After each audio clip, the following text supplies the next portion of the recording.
Hello दोस्तों, again we are here with the practice test MPPSC test series. So let's start. देखते हैं पहला question. Madhya Pradesh के किस स्थान पर पालतू जानवरों की हड्डियां प्राप्त हुई हैं? तो मध्य प्रदेश के किस स्थान पर हुई हैं? तो ये हुई हैं आदमगढ़। तो आदमगढ़ पे पालतू जानवरों की हड्डियां प्राप्त हुई हैं। तो मानव और कुत्ते को यहाँ पे एक साथ दफनाया भी गया था, है ना। मानव द्वारा पशुपालन के भी यहीं से प्रमाण मिलते हैं। जो आदमगढ़ है इसकी खोज की थी RB जोशी ने, RB जोशी के द्वारा। ठीक है, नेक्स्ट क्वेश्चन देखें। नवपाषाण कालीन स्थल मनु आभान टेकरी का संबंध मध्य प्रदेश के किस स्थान से है? तो इसका जो राइट आंसर है मनु आभान टेकरी, ये है भोपाल से। अब देखते हैं यहाँ से नवपाषाण काल के साक्ष्य मिले हैं, है ना। सील्ड, कुल्हाड़ी, विभिन्न मृद भांड आदि भी यहाँ से प्राप्त हुए। कहाँ? भोपाल के मनु आभान टेकरी से। नेक्स्ट देखें। मध्य प्रदेश में बूढ़ी माई शैलाश्रय कहाँ पर है?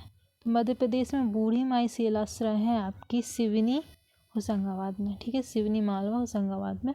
और MP का सोयाबीन कारखाना भी यहीं पे है। नेक्स्ट देखते हैं। कौन सा सुमेलित नहीं है ये देखना है। तो इसमें सुमेलित नहीं ये देखना, तो बिलावली आपकी देवास में है।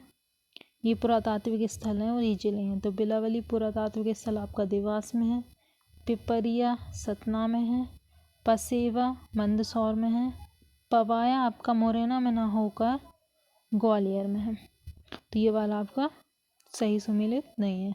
नेक्स्ट देखें। श्रीधर डॉक्टर श्रीधर बाकड़कर ने भीमबेटका की खोज कब की थी? तो 1957 में खोज की गई थी।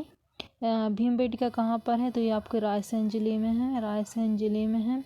और 2003 में भीमबेटका को विश्व धरोहर सूची में भी शामिल किया गया। नेक्स्ट क्वेश्चन नंबर देखते हैं हम 6। कौन सी विशेषता नाबदा टोली से संबंधित नहीं है? तो नाबदा टोली से संबंधित नहीं है, तो इसमें ये जो C है इसका ये राइट आंसर है आपका। बाकी यहाँ के निवासी गोल आयताकार वर्ग का झोपड़ी बनाकर रहते थे। मालवा मृद भांड भी कहते हैं यहाँ से जो मृद भांड प्राप्त हुए उनको। और चावल के साक्ष्य भी यहाँ से प्राप्त हुए हैं नाबदा टोली से। नेक्स्ट क्वेश्चन देखें हम। क्वेश्चन नंबर 7 में आपको मैच करना है। तो देखते हैं क्वेश्चन नंबर 7 को। उसका जो राइट आंसर है वो आपका A है, अर्थात A का C। लिखी दंत शैल चित्र आपकी चंदेरी से हैं और दाता शैल चित्र बिजावर से हैं।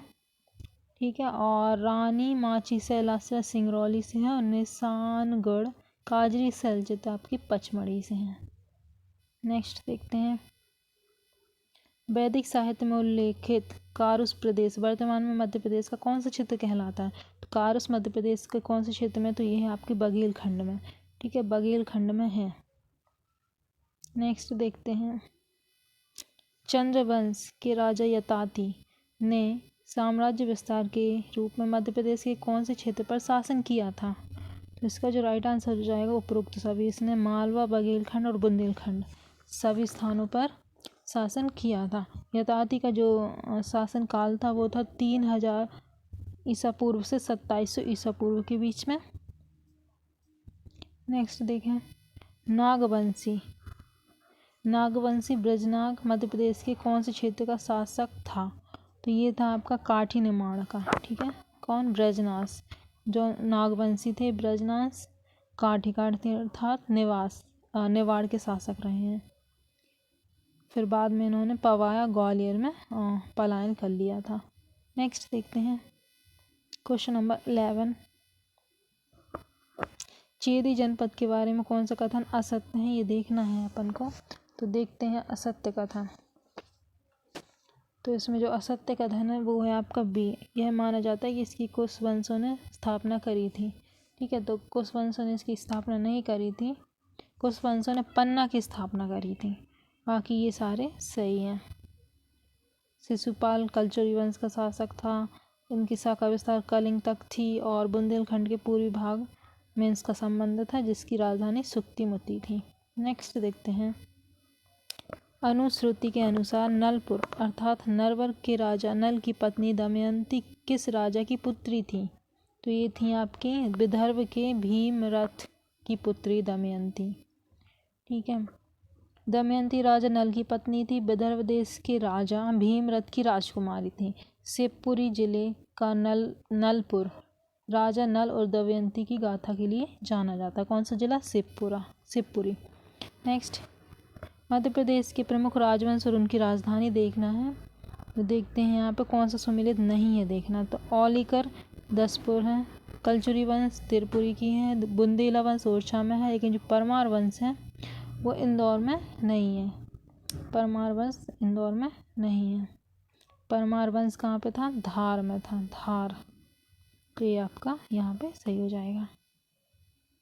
नेक्स्ट देखते हैं, बालाघाट के लौंजी किले का संबंध किस राजवंश से है? तो बालाघाट के लौंजी किले का संबंध गौड़ राजवंश से है। नेक्स्ट देखते हैं 16, मध्य प्रदेश के किस स्थान से अशोक का संगवेद प्राप्त हुआ है? तो ये हुआ है सांची से। ठीक है, सांची का प्राचीन नाम काकनाबाद भी कहते हैं सांची को। ठीक है, और सांची कहाँ पे है? तो ये रायसेन जिले में है आपकी। अशोक ने यहीं से संगवेद अभिलेख प्राप्त हुआ है अशोक का। नेक्स्ट देखते हैं, मध्य प्रदेश की सतधारा स्तूप कहाँ पर है? तो सतधारा स्तूप कहाँ पर है आपका? रायसेन में सतधारा स्तूप। ठीक है, सतधारा स्तूप कहाँ पे? रायसेन में। इसकी खोज किसने की थी? कनिंघम ने की थी। नेक्स्ट देखते हैं, सातवाहन के श्री सात नामक सिक्के मध्य प्रदेश के किस स्थान से प्राप्त नहीं हुए हैं? ये देखना है। तो ये नहीं हुए हैं आपके सीहोर से, बाकी उज्जैन, त्रिपुरी और देवास से प्राप्त हुए हैं श्री सात नामक सिक्के। ये कौन से वंश के थे? तो सातवंश के थे। ठीक है, नेक्स्ट देखते हैं, बुंदेली साहित्य आलाखंड के रचनाकार पंडित जागनिक कौन से चंदेल शासक के राज दरबारी विद्वान थे? कौन से शासन के थे? ये थे आपके परमाल चंदेल के। ठीक है, option number C is right.